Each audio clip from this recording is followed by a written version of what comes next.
రే వినాయకుడేట్రా ఇప్పుడే water bottle తేడానికి వెళ్ళాడు కదరా.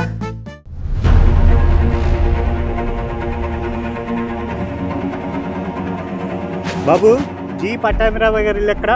అటు సెకండ్ రైట్కి వెళ్ళి సెకండ్ లెఫ్ట్కి వెళ్ళండి. అయినా ఆయనతో మీకు పని ఏంటండి? మా ఫ్రెండ్ మీద చేసుకున్నాడు, ఎందుకు చేసుకున్నాడు అడుగుదామని.